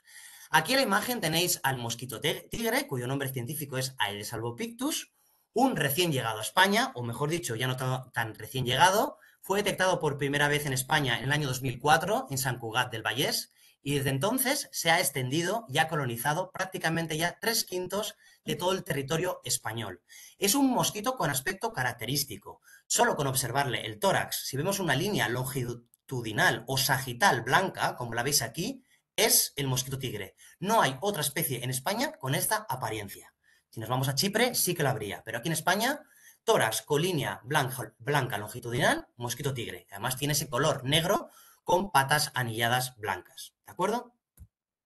¿Dónde habitan los las larvas de los mosquitos. Cualquier lámina de agua con un mínimo de 1 centímetro de grosor que permanezca activa por un mínimo de 7 días es susceptible de tener larvas de mosquitos. Fijaros, aquí tenéis un gradiente urbano, rural, natural. ¿Cuáles son los lugares de cría más comunes de los mosquitos en áreas urbanas? Las alcantarillas, lo que se le conoce con el nombre de invernales. Ahí le encanta criar al mosquito tigre, al mosquito común y otras especies. También crían en los cementerios. También crían en los agujeros de los árboles, por ejemplo, en el Parque del Retiro, en Madrid, en el Parque Cristina Enea, en San Sebastián. Ahí también crían en los agujeros de los árboles que acumulan agua, por supuesto. ¿Qué más lugares? En cualquier remanso de río, en cualquier charco, en ámbitos ya naturales y salvajes, en los marjales de Valencia, en arrozales, en humedales, en pantanos y un largo etcétera, ¿sí? En España se conocen 63 especies de mosquitos, podéis leer en la bibliografía 65, 66, 64, según mi análisis son 63, y estas son las 4 especies de mosquitos más importantes como vectores. Aedes albopictus, el mosquito tigre, Anopheles atroparvus, el histórico transmisor de la malaria, ¿vale? Mosquito de la malaria se le llama. Cules pipiens, el mosquito común de las casas, ese que en verano, cuando tienes la ventana abierta, te entra y te está zumbando el oído y produce insomnio y molestias. Y en cuarto lugar, el gran desconocido, el que nadie sabíamos su nombre y ahora es muy famoso porque se le implica como el principal vector del virus del Nilo Occidental en Andalucía, que ya ha causado varias muertes. Culex perexivus, ¿de acuerdo? ¿Dónde se distribuyen estas especies? De Aedes albopictus tenemos muchísima información a nivel europeo y a nivel español, ya que se actualiza constantemente. En color rojo tenéis presencia, en color verde tenéis ausencia y en color gris no se sabe. Como veis, los modelos apuntaban a que no iba a llegar, por ejemplo, al País Vasco, y ya lo tenemos en el País Vasco, así que poco a poco va a llegar a todo España. ¿Por qué lo digo con tanta claridad? Porque Italia, que tiene condiciones semejantes a España, el mosquito tigre está presente de norte a sur. Así que aquí con el tiempo posiblemente pase lo mismo o casi lo mismo. El mosquito de la malaria Anopheles atroparvus, este mapa no está actualizado, estamos trabajando en Doñana para sacar un trabajo sobre esto, también está presente por todas partes. El mosquito común, por supuestísimo, Cules pipiens, presente por todas partes. Y el mosquito transmisor del virus del Nilo Occidental, Cules perexivus, aquí hay más dudas y aquí se requiere de más investigación. Parece que está presente de Madrid para abajo, pero hay citas muy antiguas, por lo que hace falta más estudios. Muy frecuente en la zona de Extremadura y de Andalucía, pero, como digo, hay que trabajar más en esto. Esta es la diapositiva más importante de mi charla. Panorama actual de España de casos autóctonos en humanos, autóctonos, personas que no han viajado a un país endémico, entre el año 2000 y el año 2023. Fijaros qué panorama asustador, ¿vale? Vamos a empezar por la fiebre del Nilo. Se han dado casos en Extremadura, se ha dado caso en Tarragona y se han dado docenas de casos en Sevilla y Cádiz de fiebre del Nilo Occidental. Bastante recientes, fijaros, año 2020, año 2022. Dengue, casos autóctonos de dengue, autóctonos. Madrid, Cataluña, recientemente en Ibiza, falta por confirmar, y un caso dudoso también en la región de Murcia, dudoso. Malaria, un caso rarísimo en el año 2012 en Huesca. Y chikungunya, un caso también un poco raro que falta por confirmar en la Comunidad Valenciana. Asustador, ¿no? Si nos vamos 30 años atrás, todo esto no existía, ¿vale? Pues esto está cambiando, es una auténtica realidad, ¿sí? Con un poquito más de detalle, a la izquierda, Aedes albopictus, el mosquito tigre, confirmado en España como transmisor del dengue, y cuidado que podría transmitir el Zika y el chikungunya, confirmado como transmisor de dirofilarias, que son helmintos que afectan a animales domésticos, ¿vale? Anopheles atroparvus, transmisor de la malaria y posible transmisor de otros virus. Mosquito común Cules pipiens, confirmado como virus del Nilo Occidental, como transmisor del virus del Nilo Occidental, confirmado como transmisor de dirofilariosis, confirmado como transmisor de malaria aviar, es decir, una malaria que afecta a las aves, y muy importante, otros dos virus que darán que hablar en el futuro y que se están investigando muchísimo, Simbis y Usuto, ¿vale? Y en último lugar, Cules perexivus, confirmadísimo vector del virus del Nilo Occidental en Sevilla y alrededores. Virus del Nilo Occidental en España. Año 2020 se detectaron 77 casos en humanos, 56 en Sevilla, 15 en Cádiz, 6 en Badajoz. 97% de estos casos cursaron con meningoencefalitis y 8 de ellos fallecieron. No es moco de pavo esta enfermedad, ¿de acuerdo? En el año 2021, 7 casos humanos y 1 de ellos mortal. Y las personas que sobreviven a esta enfermedad, cuidado, porque sufren también importantes secuelas severas, ¿sí? Disculpa un momento que... Estoy escuchando mi voz ahora, pero bueno, como estoy acabando, no importa. Por tanto, ¿cuáles son las enfermedades vectoriales más frecuentes en ambientes urbanos? Pregunto. En mi opinión, y la que he compartido con mis colegas del área, el virus del Nilo, dengue, leishmaniosis y dirofilariosis, ¿sí? Y con esta pregunta también acabo. ¿Qué enfermedades vectoriales son consideradas de mayor preocupación actual en España? Transmitidas por garrapatas, la fiebre hemorrágica del Congo, sin lugar a duda, por la alta mortalidad que tiene, casi un 30% de las personas que la padecen mueren. Enfermedad de Lyme, por su morbilidad. Y transmitidas por mosquitos, el virus del Nilo y el dengue, ¿vale? Muchísimas gracias, esto es todo. Este es mi correo electrónico, si alguien quiere en algún momento dado hacerme alguna pregunta. Y este es mi Twitter, que lo uso con fines divulgativos para enseñar fotografías de insectos que me encuentro y suelo explicar cosas por si alguien quiere seguirme. Si hay cualquier cosa que después queréis preguntarme, pues adelante con ello. Muchísimas gracias y espero que haya sido de vuestro interés. Y gracias, por supuesto, a los que me han invitado y a los organizadores. Muchas gracias, Miquel. Vamos a continuar con las ponencias y luego hacemos preguntas, pero solo un par de preguntas. Una que se ha quedado antes colgada a la Santiago, pero que supongo que sabes mucho de ello. Preguntaban que cuánto dura la vida de un mosquito. ¿Cuánto vive un mosquito? ¿Cómo gusta preguntar eso? En condiciones de laboratorio es muy variable, eso es lo primero que tengo que decir. Depende de la temperatura, de la humedad y de la especie de mosquito. Por poner un rango que nadie me critique, vamos a decir entre 2 semanas y 1 mes y medio. Ese es el rango. Va a depender de muchísimos factores. Se han hecho pruebas en laboratorio y varía muchísimo. Como digo, temperatura, humedad, especie, cantidad de azúcar que ingiere, que si no ingiere, etcétera, etcétera. ¿Vale? De 2 semanas a 1 mes y medio. Vale, hay una pregunta que he contestado en el chat, lo voy a leer tanto la pregunta como la respuesta, por si acaso lo quieres comentar. Que los gatos pueden padecer y o ser reservorio de leishmanía. Y han contestado, sí, los gatos pueden padecer leishmanía L. infantum en España. ¿Es correcto? Sí, es correcto. Pero no tiene tanta importancia, pero sí, pueden. Es correcto. Sí. Perfecto, Miquel. Pues supongo que luego surgirán más preguntas. Muy bien. Muchas gracias por la interesante ponencia. Gracias. Vamos a dar paso a Juan Jesús Rodríguez, que es director técnico de la empresa Atisa Medio Ambiente, el cual nos va a hablar de las estrategias para el control de vectores hematófagos en el siglo XXI. Un momentito, Juan Jesús, que te pongamos como presentador. Ya, bueno, primero de todo, dar las gracias a los organizadores por esta oportunidad que nos dais, que como comentaba Santiago, nos gusta difundir y nos gusta explicar y que tanto la ciudadanía pues conozca algo que nosotros damos a veces tan por hecho, que conoce todo el mundo el ciclo del mosquito y a veces nos sorprendemos, ¿no?, cuando todavía en nuestro día a día encontramos que es desconocido. Voy a compartir la presentación. Sí. Y acércate un poquito al micrófono porque se te oye un poco bajo. Vale.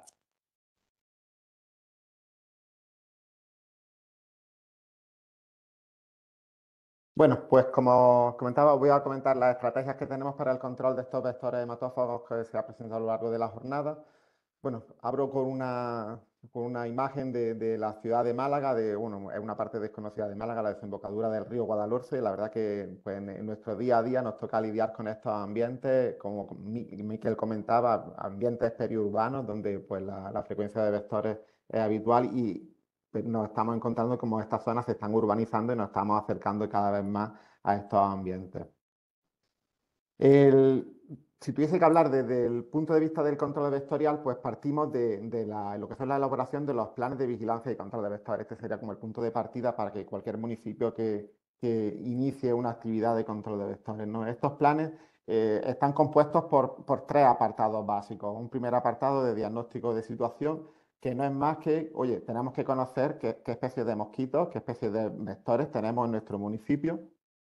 Tenemos que conocer su distribución, el periodo de actividad que tenemos, porque como comentábamos antes con el cambio climático, pues nosotros antes pues, estábamos acostumbrados que el mosquito era algo típico del verano y ahora estamos encontrando que tenemos mosquitos durante todo el año prácticamente. Y en base a este diagnóstico de situación se establece un programa de actuación. Un programa de actuación en el que tiene también dos partes básicas. Tiene una parte de vigilancia, que sería unas prospecciones periódicas, controlar esos focos potenciales que están identificados en el diagnóstico de situación y en base a estas prospecciones periódicas, pues realizar las actuaciones de control que se requieran en cada caso. Luego iré exponiéndolas en el orden en el que debemos de priorizar su uso. Vamos a empezar por técnicas de ordenamiento del medio y vamos a ir pasando por métodos biológicos, físicos, para acabar en lo que son los métodos químicos de control de vectores.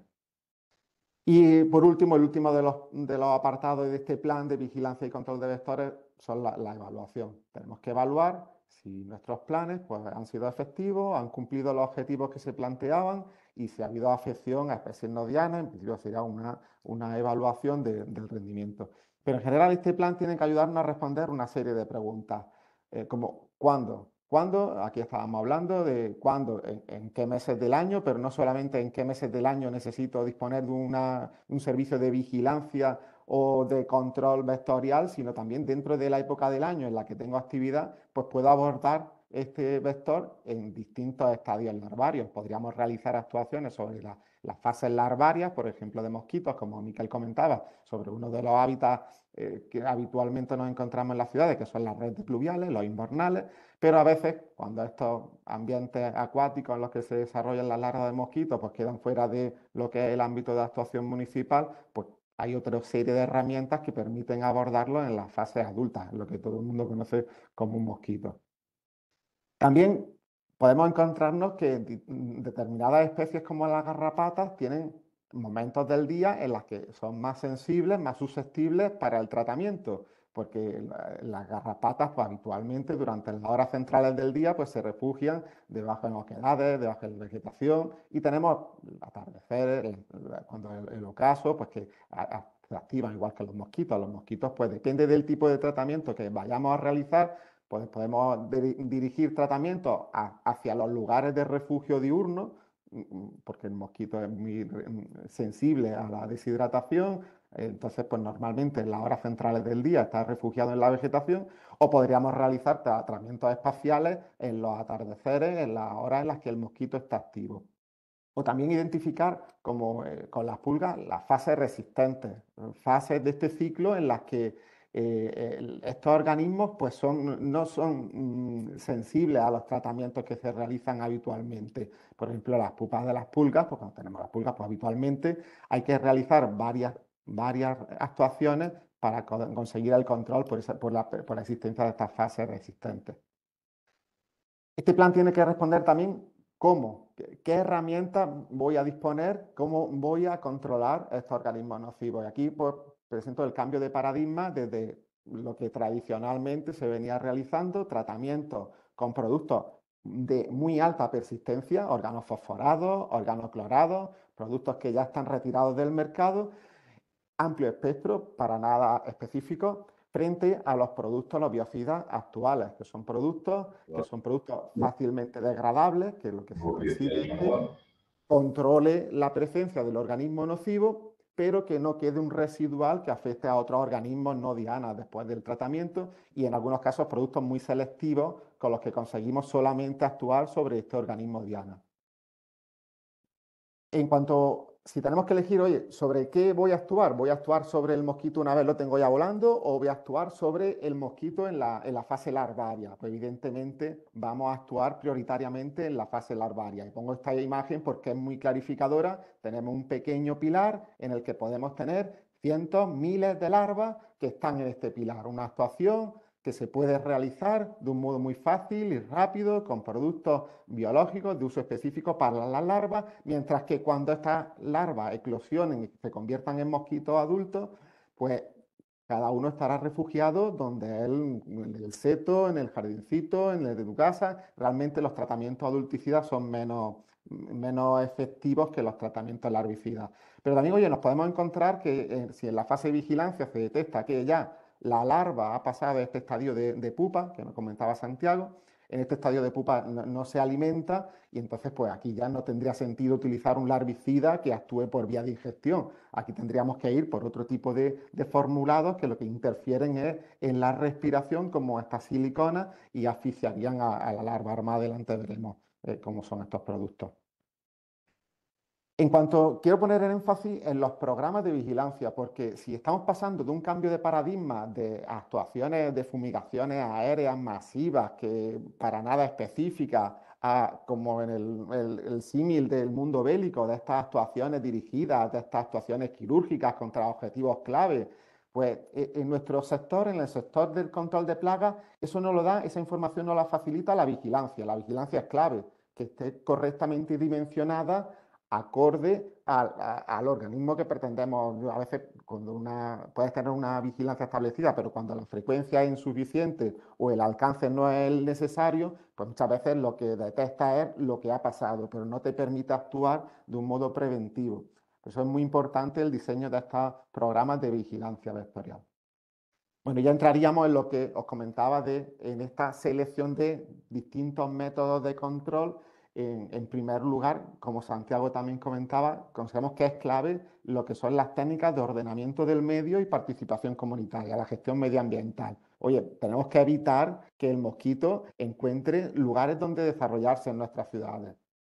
Es habitual que nos encontramos en esta época del año, oye, que nos llegan avisos de una determinada zona de la ciudad y, claro, encontramos que realmente es que le estamos favoreciendo el desarrollo. En esta época es una época típica de las piscinas. Las piscinas aún no están mantenidas porque aún no se ha iniciado la temporada de baño y nos encontramos que prácticamente, como en este caso, pues 2 de cada 3 vecinos no cuidan de su piscina. Ya hay ayuntamientos que están abordando este problema con la implantación de ordenanzas municipales que controlen este tipo de actividades que tienen potencial desarrollo de mosquitos.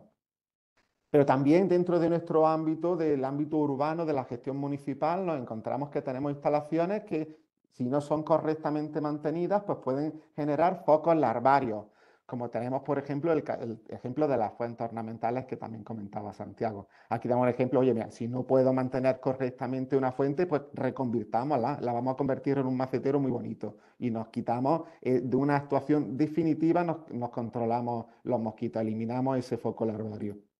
Pero es verdad que Miquel lo comentaba, que los focos larvarios son una contaminación difusa en nuestras ciudades. Es muy difícil llegar a todos los focos. Por eso es imprescindible la colaboración ciudadana. Sin la colaboración ciudadana, nosotros no vamos a poder llegar a todos los focos larvarios de nuestras ciudades. Es fundamental que el ciudadano conozca el ciclo larvario, actuaciones en colegios, asociaciones de vecinos, que conozcamos que tiene una fase acuática, que es completamente diferente a la fase adulta que todo el mundo conoce.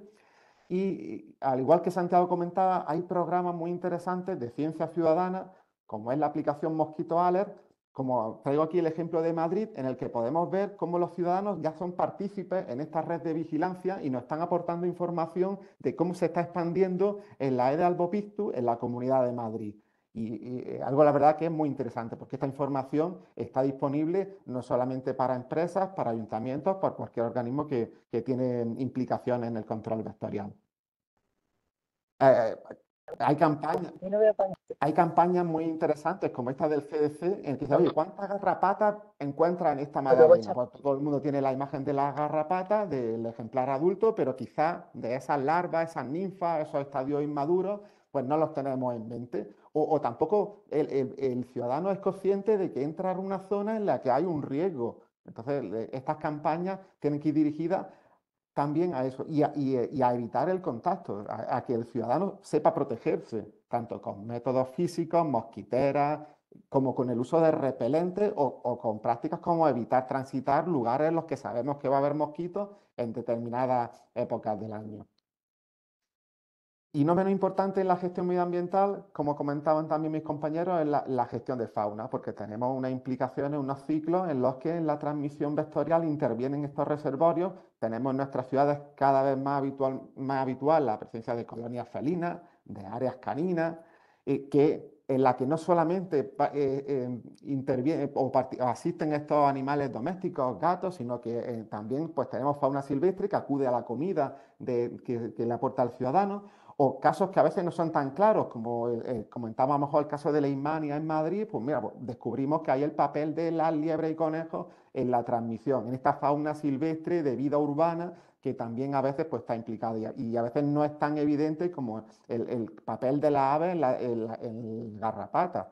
Pues no es habitual, pero puede también participar en la distribución de garrapatas o el papel de la ave en la circulación del virus del Nilo Occidental, ¿no? Como reservorios de estas enfermedades. Si pasamos de los métodos que llamamos de ordenamiento del medio, de gestión medioambiental, pues en el orden de prioridad tendríamos que pasar a lo que son los métodos de control físico. Métodos de control físico en el ambiente acuático, disponemos de herramientas en el mercado actualmente de silicona, aceites vegetales, que interfieren en la respiración, porque esta larva de mosquito que está en el agua respira del oxígeno que hay en el aire, no es capaz de respirar del oxígeno disuelto en agua. Entonces podemos interferir en la respiración con este tipo de productos. O con el uso de trampas, que algunas de ellas inicialmente se desarrollaron como dispositivos de vigilancia para ayudarnos a conocer qué mosquitos teníamos en nuestra zona, pero que se han ido desarrollando hacia dispositivos de control, ¿no? Intentan engañar al mosquito y que se sienta atraído a la trampa y capturarlo. Siguiente escalón, pues pasaríamos lo que son métodos de control biológico, ¿no? Y aquí, bueno, métodos de control biológico, traigo el ejemplo de lo que es gambusia, de experiencias que se han realizado en el pasado y que se han demostrado nefastas para los ecosistemas, ¿no? Porque un primer paso fundamental antes de liberar un agente biológico es conocer la biología, ¿no? Gambusia se liberó y si bien es un depredador tremendo de larvas de mosquito, también lo es del resto del ecosistema acuático, ¿no? Entonces causa un daño en el ambiente. Por eso, actualmente se tienden por otro tipo de estrategias, o bien liberación de especies autóctonas, tenemos el caso del fartet, o el favorecimiento de los depredadores que tenemos en nuestra zona, mediante la instalación de cajas nidos, y no se pretende la liberación, sino favorecer esos depredadores naturales que ya tenemos en nuestras ciudades. En cuanto a formulados biológicos, prácticamente aquí en el mundo del control de mosquitos, el Bacillus thuringiensis, la variedad israeliensis es el producto más utilizado. Un producto genera una toxina con un modo de acción muy específico para la larva del mosquito que prácticamente no afecta al resto del ecosistema. Se puede utilizar tanto en ambientes naturales como en ambientes antrópicos. Pero luego también hay otro tipo de formulados. En el caso de los invernales tenemos combinados de distintos tipos de bacillus que permiten una acción un poco más persistente y nos permiten dar una solución a la presencia de larvas de mosquitos en la red de invernales. Posiblemente en los próximos meses, años, en el mercado aparezcan otro tipo de soluciones que estén basadas, y ya se están haciendo experiencias tanto en España como en otros países, en el uso de insectos estériles que consisten en, oye, tenemos granjas de insectos, criamos mosquitos, seleccionamos los mosquitos machos que son irradiados para convertirlos en machos estériles, que los vamos a liberar, vamos a procurar que fecunden a esas hembras silvestres y generen una descendencia no viable. Ya que todavía no hay soluciones comerciales, ya se están realizando las primeras experiencias tanto en España como en otros países. O cada vez más se está hablando de Wolbachia.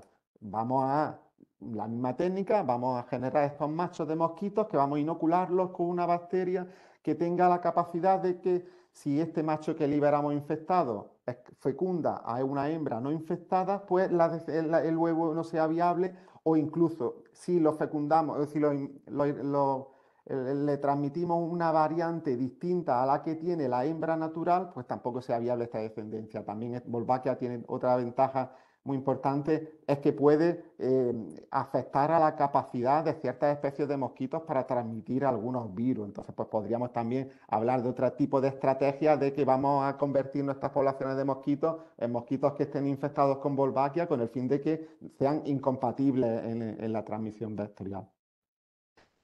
Y ya pasaríamos al último de las estrategias, que sería el método de control químico. Aunque dentro de los métodos de control químico podemos optar por varias opciones. Podemos optar por insecticidas biorracionales que actúan sobre mecanismos que en principio no están no afectarían a las personas o al resto de animales, como son los inhibidores de la síntesis de la quitina, como el difluensurón. No es que sean para nada inocuos, conllevan también sus riesgos y por eso también se tienen que usar con cierta cautela. Y lo que llamaríamos los adulticidas, que bueno, aquí digo piretroides porque realmente actualmente la única familia que tenemos autorizada para lo que es el tratamiento, pues son la familia de los piretroides y son unos productos que si bien son necesarios porque debemos de tenerlos para poder resolver ciertas situaciones de riesgo en las que no es posible actuar sobre estas fases larvarias, necesitamos herramientas que sean capaces de actuar sobre el mosquito adulto, son productos que no son para nada selectivos, que son un poco, no puede dirigir la acción hasta una especie diana. Es decir, como digo, tienen que estar reservados para esos casos en los que realmente hay un riesgo. Y digo, tiene que estar reservado porque el uso indiscriminado de estas sustancias piretroides puede conllevar la aparición de resistencias, como estos estudios en los que se está constatando que ya existen poblaciones de mosquito tigre resistentes a los piretroides. Esto puede conllevar que cuando realmente necesitemos estas herramientas, pues nos suceda como con los antibióticos, ¿no? Que tengamos una población resistente, pues por lo mismo nos puede pasar con los productos piretroides adulticidas, pero realmente son necesarios. Y en este campo quiero pararme un poco porque actualmente tenemos dos registros en España. Tenemos formulados que están registrados por un registro nacional y antiguo y ya va incorporándose paulatinamente al registro europeo de biocidas. Cada registro tiene sus condicionantes. Como destaco que los productos del registro nacional, del registro antiguo, que aún se siguen comercializando, pues se permite la nebulización, la pulverización en exteriores, condicionado a una serie de requisitos, de plazos de seguridad, de no realizar tratamientos en guarderías, áreas de juego infantiles, colegios. Pero si vamos ahora al registro de biocidas europeo, nos encontramos que este uso de exteriores en principio va a estar más limitado, los productos se van a utilizar, se van a registrar con carácter general para uso en interiores y este uso en exteriores pues estará sujeto a unas autorizaciones excepcionales, lo que hay actualmente. En cuanto a los plazos de seguridad, cuando se utilizan tratamientos con biocidas que conlleva plazos de seguridad, tenemos que advertir a la población, trabajadores, usuarios de los centros, de que se está realizando un tratamiento en sus instalaciones que conlleva un plazo de seguridad, un plazo en el que no pueden entrar al espacio tratado, colocando carteles, modelos de comunicación al responsable de la instalación para que tengamos la constancia de que ha sido informado. Y bueno, ya pasaríamos, después de ver estas técnicas que tenemos de métodos de control de vectores, a las técnicas, a cómo los podemos aplicar. ¿Cómo podemos aplicarlos? Podemos aplicarlos con técnicas de pulverización, de nebulización. Al final, ¿qué estamos hablando? Estamos hablando de tamaños de gota distintos. Estamos hablando, depende del tipo de tratamiento que yo persiga. Si quiero hacer un tratamiento espacial y pretendo que mi aerosol quede suspendido en el aire, pues me tengo que mover un tamaño de gota de menos de 50 micras. Mientras que por el contrario, si lo que pretendo es un tratamiento barrera en estos tratamientos, en estas zonas en las que está el mosquito refugiado durante el día, pues ahí tendría que ir a un tamaño más de gota más grande o a accesorios como accesorios de carga electrostática, que lo que pretende es que ese aerosol no quede suspendido en el aire, sino que se fije en la superficie en la que voy a realizar el tratamiento. Y en los últimos años están apareciendo en lo que son las técnicas con tratamientos aéreos, con el uso de drones. A fecha actual, el tratamiento con uso de drones tiene unas ventajas que nos permite acceder hasta zonas en las que realmente el tratamiento con medios manuales, con medios a pie o medios mecánicos es difícil. Sin embargo, tenemos que tener en cuenta que actualmente el uso de estos equipos tiene una serie de restricciones que no son generales, son para zonas concretas y en periodos de tiempo concretos. Conlleva una serie de autorizaciones por parte del operador y una serie también de coordinación en función de las restricciones al vuelo que tenga en la zona previa a la realización del tratamiento. Son tratamientos que hoy por hoy llevan una carga burocrática que dificulta lo que es la aplicación. Además, no todos los productos podemos aplicarlos con medios aéreos. Tenemos que utilizar productos que estén registrados para su uso con medios aéreos y atendiendo a los requisitos, como que la superficie mínima sea de 0,5 hectáreas, más de 50 metros a vivienda o no más de 3 aplicaciones al año, ya digo, dependiendo del formulado. Esto es un poco contradictorio o chocante porque realmente los tratamientos se están realizando a una altura que son prácticamente a ras de suelo, pero legalmente los requisitos legales son los mismos que si fuésemos a realizar un tratamiento con una avioneta o con un helicóptero. Posiblemente en los próximos meses o quizás años veamos que se flexibilice el uso de los drones, pero actualmente conlleva una serie de limitaciones importantes. Bueno, y para terminar también una reflexión. La verdad que actualmente pues pongo estas imágenes de desembocaduras de ríos, de medios acuáticos. El agua es clave para lo que es el desarrollo de algunos de estos vectores y nos encontramos que prácticamente estamos un año que tenemos una limitación importante en lo que es en el desarrollo de vectores por esta falta de lluvia. Pero no quiere decir esto que, oye, que el clima, lo que está cambiando los patrones y posiblemente pues la lluvia que no hemos tenido en todo el año la tengamos en el mismo día y con estas temperaturas excepcionalmente cálidas que tenemos, pues tengamos un caldo eso para que los mosquitos y otros vectores cada vez estén activos durante más tiempo y tengamos en épocas del año en las que normalmente no teníamos mosquitos, como era el invierno, pues ahora tengamos mosquitos. Lo que son los planes, cuando hablamos de organismos, no podemos establecer calendarios rígidos, inflexibles, porque al final es biología y tenemos que adaptarnos a lo que es las condiciones climáticas, que es las que condicionan el desarrollo de este tipo de vectores principalmente. Bueno, pues muchas gracias. Creo que había por ahí alguna pregunta, ¿verdad? Sí, Juan Jesús, bueno, primero muchísimas gracias por la ponencia. La verdad es que os tengo que agradecer que os hayáis ajustado los tres al tiempo que os hemos dado y que además os hayáis complementado las ponencias muy bien, de tal manera que hayamos podido pasar por todo el proceso desde el conocimiento de las causas, de las especies que producen problemas y cómo afrontar la gestión de estas especies. Y hay varias preguntas. Dos que van conjuntas, que dicen ¿qué autorización es necesaria para los tratamientos adulticidas y cuándo se considera necesario realizar tratamientos adulticidas? Bueno, realmente que tengamos establecido cuándo es realmente necesario realizar un tratamiento, a partir de qué nivel poblacional, no, porque puede ser que tengamos una población muy baja, pero que tengamos un riesgo sanitario porque tenemos una transmisión de alguna enfermedad en algún lugar. La verdad es que es un criterio subjetivo. Y en cuanto a las autorizaciones, en entornos urbanos son los propios registros de biocidas los que marcan las condiciones de uso del producto. Pero estaríamos hablando de entornos urbanos. Si nos vamos a espacios naturales protegidos, ahí pues el órgano ambiental competente es el que tiene que autorizarnos las actuaciones, que normalmente pues son incompatibles para este tipo de vectores, porque cuando hablamos de piretroides estamos hablando de sustancias muy tóxicas para ambientes acuáticos y que no se deben utilizar en este tipo de ambientes. Por tanto, en estos ambientes naturales lo que es el uso adulticida estaría limitado. Ajá.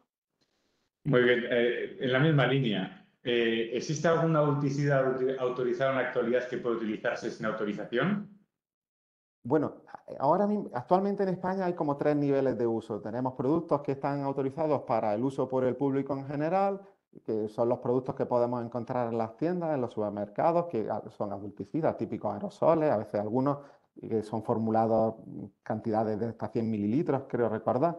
Y luego tenemos otro tipo de usuario que es usuario profesional y el usuario profesional especializado. Ya depende ya del tipo en el sector en el que nos encontremos, en el sector de control de plagas, tendríamos que irnos a productos que estén autorizados para el personal profesional especializado. No podríamos hacer uso de productos para el uso para el público en general, que es lo que se conocía antes como el uso doméstico, que todavía conocemos hoy uso doméstico. El producto es el típico aerosol que se vende en las tiendas, es un adulticida, al fin y al cabo es un piretroide adulticida y se vende para uso doméstico.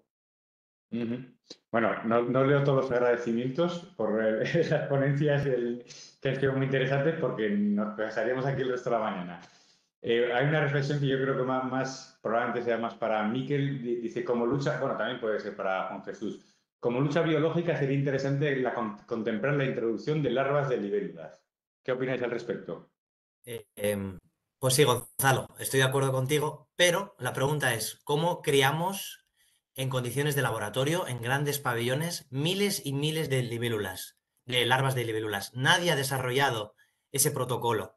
Si existiese la forma de poderlas criar en masa, en millones y millones de ejemplares, sería una forma de lucha biológica, al igual que sería liberar chinches acuáticos depredadores. Pero el problema es que nadie es capaz de criarlos en condiciones de laboratorio en masa. Ese es el hándicap o la limitación.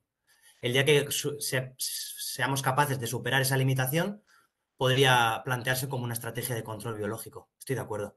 Pero hasta ahora pues, funcionan mejor los peces, que es más fácil criarlos. Bueno, aquí un comentario que largo, lo voy a leer porque creo que tiene interés. Gracias por aclarar este punto del impacto ambiental de los piretoides, sobre todo los que has puesto, Juan Jesús.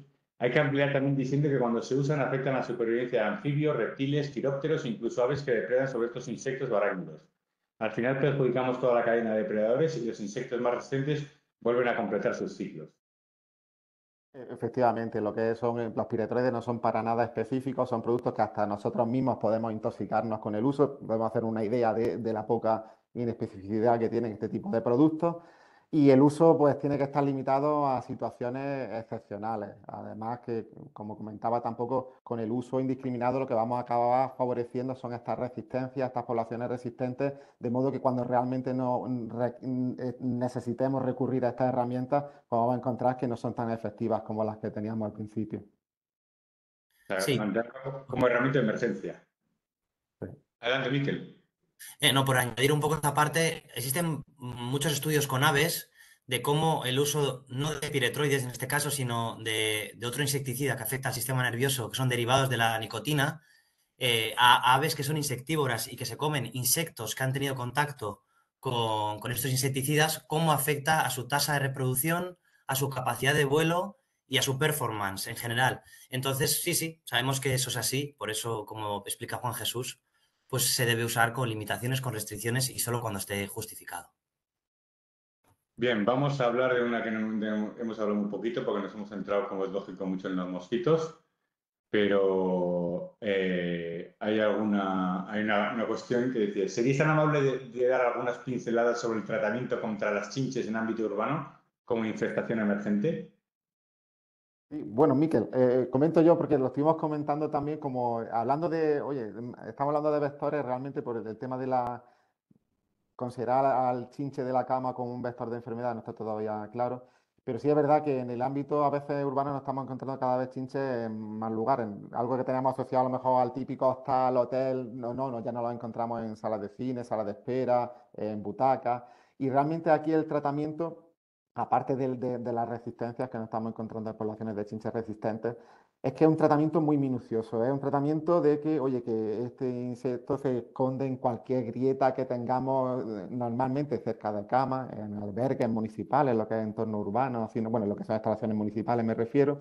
Y son tratamientos de encontrar esas grietas, esos refugios que tenemos principalmente cerca de la cama, pero no solo, nos podemos encontrar eso en lámparas, televisores y abordar eso en las grietas.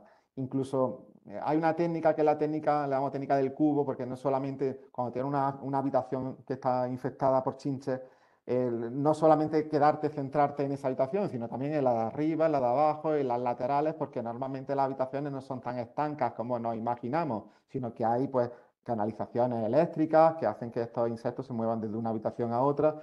Y clave para mí es la preparación de la habitación, el encontrar todos los refugios de interruptores, cabeceros, marcos, lámparas, porque realmente es que se esconde en cualquier lugar el chinche. Bueno, las buenas prácticas. Hay una guía de la guía editada, creo, de la Comunidad de Madrid, que habla también de cómo gestionar estos, porque, oye, tengo una habitación infectada, nos encontrábamos con hoteles que lo que es que los colchones los muevo de habitación, me los llevo a otro lado y al final pasa de tener una habitación infectada a tener todo el hotel infectado, ¿no? Pues cómo gestionar estos enseres, como que tienen potencial, incluso a la hora de deshacernos de ellos, porque, oye, ahí tenemos casos a veces de ciudadanos que llaman, oye, mira, pues que encontré una cómoda en la calle que estaba perfecta, me la llevé a mi casa, mira lo que me traía a mi casa, ¿no? Pues evidentemente el que se deshizo de esa cómoda se deshizo porque tenía un problema de chinche. Y es muy importante eso, la gestión de enseres y a la hora del tratamiento, abordar cualquier grieta y rendija en la que se encuentra. No sé si Miquel tiene algo más que aportar en... No. Está bien así, Juan Jesús. Sí. Muy bien. Bueno, Omar dice muy buenas presentaciones, enhorabuena por la jornada. ¿Qué papel tienen o pueden tener países vecinos como Marruecos en la vigilancia y control de mosquitos y enfermedades importadas? ¿Hay datos fiables sobre la presencia de nuevas especies de mosquitos en estos países? A ver, bueno, en primer lugar hay que entender que la entrada de mosquitos invasores en España se ha producido de Asia, en la mayoría de los casos, por transporte aéreo o por transporte terrestre, ¿vale? Mercancías, etcétera, etcétera, consecuencia de la globalización. De África como tal, y por supuestísimo, tenemos muchísima información y es un tema que está en auge, que la mayoría de los países de Europa se están poniendo las pilas en tema de vigilancia entomológica de especies de mosquitos e invasores exóticos. En África, en este caso en Marruecos, pues quizás no estén, no sea la misma situación que en Europa y sinceramente lo desconozco un poco más cómo es la gestión, en este caso, por ejemplo, de Marruecos. Pero sí que garantizo que en Europa todos pertenecemos a un grupo de colaboración. Ha habido una plataforma en la cual se han hecho congresos a nivel europeo y muchísimos países involucrados y preocupados por lo mismo e investigando. Pero en África no tengo tanto conocimiento. Y sabes, porque yo creo que va por ahí la segunda pregunta, ¿hay alguna especie que pueda ser preocupante, que todavía no haya llegado a España, pero que sepamos que está en el entorno del Magreb y que pudiese llegar? De mosquitos, el que más preocuparía su entrada sería Aedes aegypti, es decir, el famosísimo mosquito de la fiebre amarilla o del dengue que está presente en la mayoría de los países tropicales. Pero su entrada no llegaría tanto de la región de Marruecos, sino que podría venir de las islas de Madeira, si no me equivoco, donde sí está presente. Hay una ruta de ferry que hace Madeira y creo que toca Andalucía, y las Islas Canarias, que por cierto ha habido ya varios intentos de entrada, y preocuparía más de ahí, no tanto del África continental, para entendernos. Sí. Sin saberlo, has respondido a otra pregunta, que era qué probabilidad de que llegue a España el Aedes aegypti, o sea que te has adelantado. Vale, pues a las Islas Canarias, digamos que ya ha habido 3 intentos de entrada, que por suerte desde las instituciones se ha reaccionado muy rápido y muy bien con campañas pues de pulverización en aquellas regiones donde se ha encontrado y también búsqueda visual de lugares de cría y de momento está funcionando. La pregunta es, ¿puede llegar un momento en el cual haya varias entradas y no haya una respuesta por parte del gobierno muy rápida y consiga colonizar? Eso va a depender un poco de los medios que ponga el gobierno. Hasta ahora estamos siendo capaces de parar la entrada, pero, como digo, puede ocurrir que un momento se nos vaya de las manos. Así que el riesgo mayor está en las Islas Canarias. Sí. Vale. Yo quería añadir, en el tema de las especies exóticas invasoras, pues nos puede pasar que si no tenemos una red de vigilancia que nos detecte esa llegada, puede pasarnos como con mosquito tigre, que ya los planes de erradicación ya no olvidamos de ellos. Ya nadie piensa que podamos volver a erradicar especies de mosquitos como en el pasado sucedió con Aedes aegypti. Hoy en día, por eso es muy importante esta red de vigilancia, porque en el momento en el que se detecta una entrada, como en los intentos estos de Canarias de Aedes aegypti, si se controlan esos estadios iniciales, sí son viables estas estrategias de erradicación. Pero una vez ya que se extiende y se implanta, ya son estrategias de control. Ya no podríamos hablar de ese tipo de estrategias. En línea con lo que ha dicho Juan Jesús, por si acaso algunos de los asistentes no lo saben, existe una red de alerta temprana de especies exóticas invasoras que puso en marcha el gobierno junto con las comunidades autónomas. Pues a los técnicos municipales os invito a que si detectáis entrada de alguna especie, os pongáis en contacto con vuestra comunidad autónoma para que pueda dar la alerta, porque como hemos visto aquí, cuanto antes se pille el tema, pues más posibilidades de combatirlo con éxito. Voy a seguir con las preguntas que se empiezan a acumular.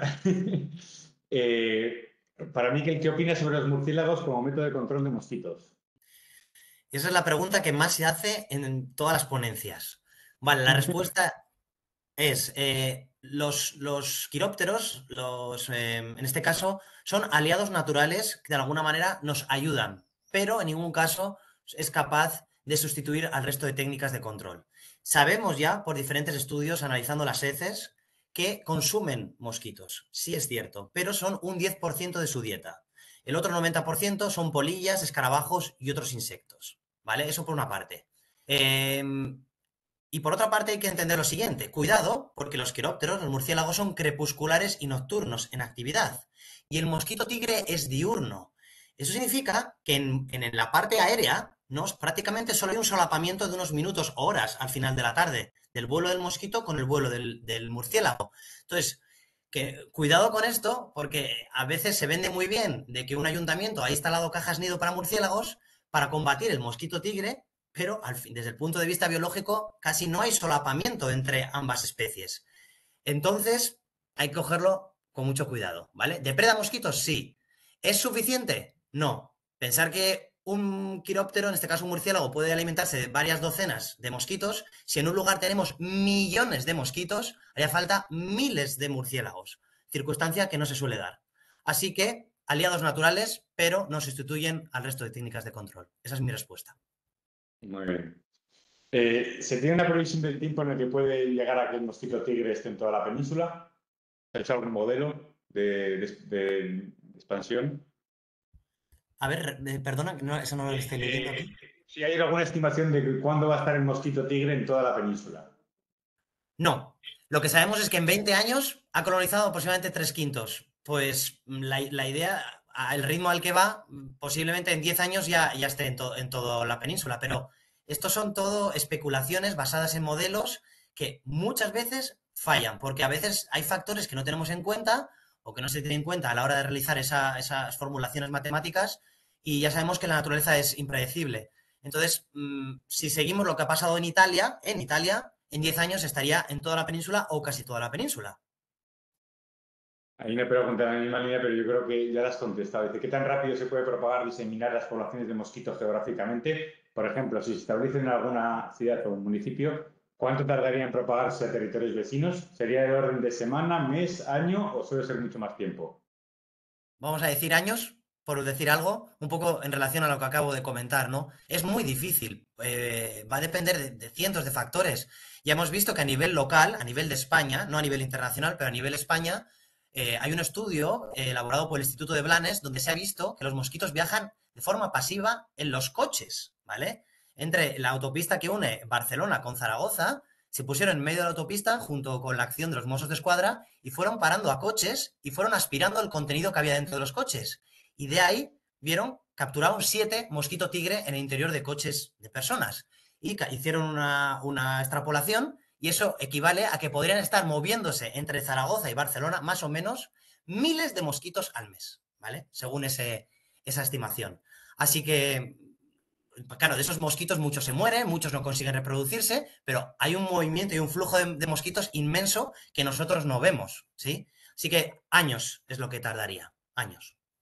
Bueno, yo estaba hablando de un municipio a otro, yo creo que por si acaso debe ser algún técnico municipal que si lo detecta el municipio vecino, ¿cuánto tiempo tiene antes para reaccionar? En este caso, más bien serían meses o semanas, y en todo caso va a depender, como has dicho tú, un poco de qué flujo haya entre un municipio y otro, ¿no? Porque claro, no es lo mismo que esté separado, yo que sé, un municipio y otro, pues por una cadena montañosa o algo así, o que haya una vía de comunicación continuamente usada porque por ahí pasa una carretera principal, ¿no? Entonces hay muchísimos factores. Yo Claro, creo que el tema mosquito tigre es muy curioso porque normalmente cuando atendemos incidencias por mosquito tigre, el mosquito tiene un radio de vuelo muy corto, 100-200 metros desde los lugares de cría.